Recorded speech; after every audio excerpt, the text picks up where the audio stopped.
This is the coldest city in the world, Yakutsk, also known as the Ice City, Hera bananas. Freeze solid in minutes if left outside, and you can use them like ice to chop wood, throw boiling water into the air, and it turns into ice mist instantly. Hang a wet shirt on the line and it'll freeze into a stiff board right away. Fish are frozen like popsicles and sold on the street. Every car, no matter if it's running or not, has to stay on. Otherwise, it won't start again. Once it's off, if a car stalls outside for more than 20 minutes, you'll have to wait for spring to get it going again. What's crazier is that winters here last 6 or 7 months, with snow and ice everywhere, and the cold is unbearable. The freezing weather makes the whole city feel like it's stuck in time. Even mammoth fossils buried underground stay perfectly preserved in the cold. A lot of people think Antarctica is the coldest place, but in reality, its average temperature is only about minus 25 degrees Celsius. Yakutsk's yearly average? A shocking minus 47 degrees Celsius. There are records showing it's been as cold as minus 71 degrees Celsius. Here, in a place like this, no matter how many layers you wear, you just can't stay warm. So how do the locals survive? Yakutsk was founded in 1632, way up in the Arctic Circle in the heart of Siberia.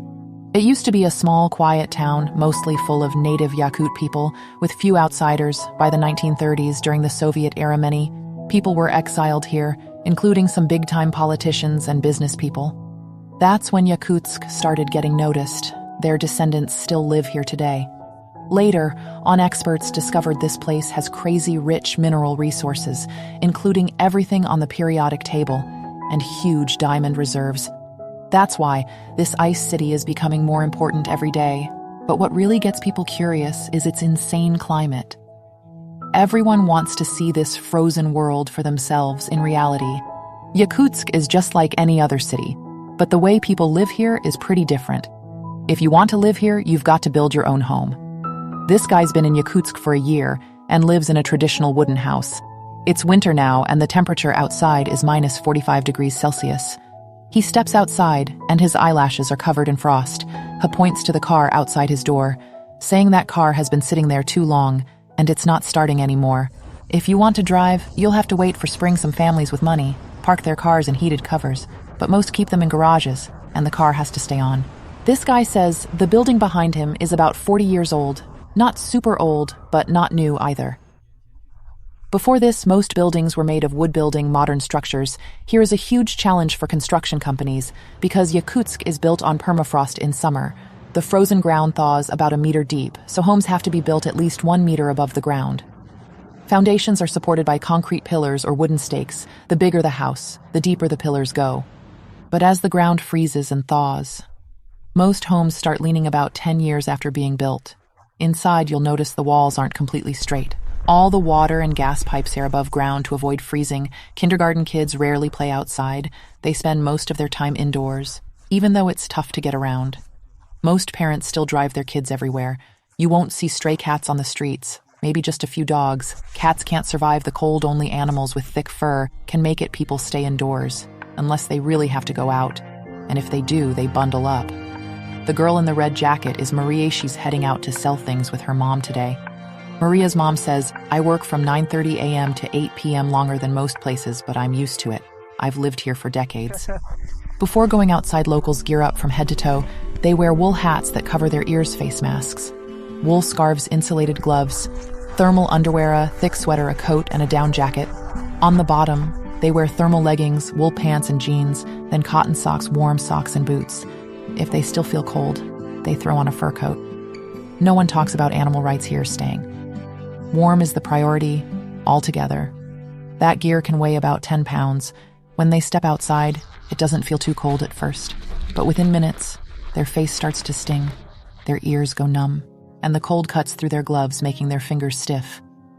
After 15 minutes, even with thick clothes, the cold starts to hurt, and it can cause frostbite or worse. A crew member took off her gloves, and in just 5 minutes, her fingertips turned, white blood stopped flowing, and her hands hurt badly. The microphone also turned red, and even though the camera was just charged, the battery now showed it was low. Their phones didn't last either, from 58% to 10% in just a few minutes. Then they froze. This shocked visitors, but in Yakutsk it's just part of life also. Locals never wear metal glasses outside because the metal freezes to their skin, and pulling them off rips the skin. They tested this by sticking a piece of ham to a metal pole, and within seconds it stuck, and pulling it off tore the meat to avoid the risk. Many families just drive everywhere, which sounds easy, but it's not. Winter in Yakutsk lasts 6 to 7 months. During this time, cars parked outside won't start.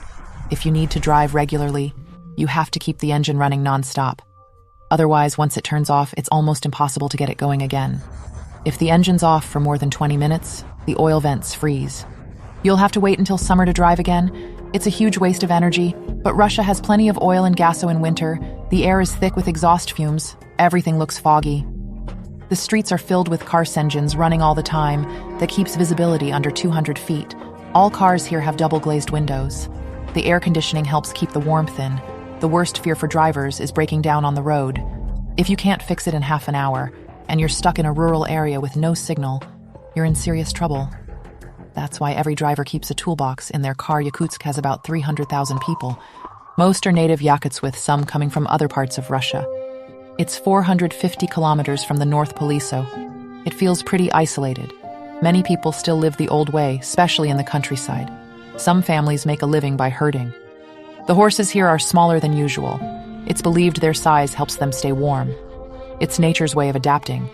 Villagers keep their cattle and horses in barns, letting them out to graze only when needed. They don't have to worry about feeding them since the animals can find vegetation under the thick snow. For water, they get it from a nearby lake. They break the ice with a chisel, clear the shards, and then drill a hole wide enough for the water to flow out. That gives them fresh water for their animals. People here mostly eat meat since vegetables and fruit are too expensive. You can find all kinds of meat at the market. What's interesting is no one keeps fish in freezers. They sell them upright at the stalls. Freezers only go to minus 20 degrees Celsius, but the outside is much colder. Many homes don't use fridges. They store food in plastic bags and hang it outside on the balcony. Fish, rabbits, ducks, and even horse head scans stay outside for months without spoiling. This is a village outside of Yakutsk, where Maria's family lives. The reporter was invited to experience rural life with them. He heard they had sled dogs, so he threw on a fur coat and went outside. He jumped on the sled and started racing through the snow, but a few minutes later, he rushed back inside. Frozen, his ears were numb and one ear had already started swelling from frostbite. The other ear, which wasn't exposed, was fine. Maria quickly brought out some homemade oil, which she said was the local remedy for frostbite. She explained that it helps the skin warm up quickly. The reporter had never heard of it, but decided to try it.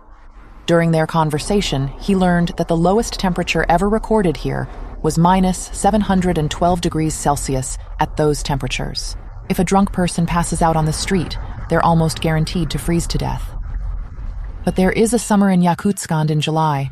The temperature can reach about 17 degrees Celsius. The snow begins to melt, but even when the surface is warm, at 4 meters underground, it stays below freezing. The climate might not be ideal, but the people here respect nature. They believe nature has a soul, a powerful energy. They feel they're the true owners of this land. While humans are just visitors, when a loved one passes away, they bury them by hand. First, they place coal in front of the grave and let it burn for a few days, so once the snow melts, they shovel it away, then dig about 6 or 7 feet down. In Yakutsk's dry, cold climate, even bodies buried for 100 or 200 years are still preserved. When dug up with global warming, the ice layers are melting. More and more mammoth fossils are being found. They're often in great conditions. Oh, they're put on display in museums. Experts have also discovered that beneath the permafrost, there are ancient viruses humans have never encountered. Though the locals are generally healthy, they have no immunity to these old viruses. As more ice melts, Yakutsk could face some unpredictable threats. But for now, the people here live at their own pace, without rushing. They're not caught up in the chaos of the outside world. They're not swayed by money or power. They value time with their loved ones, living a quiet, traditional life. Would you want to live here? This is where real stories happen, capturing every corner of the world. Thanks for watching.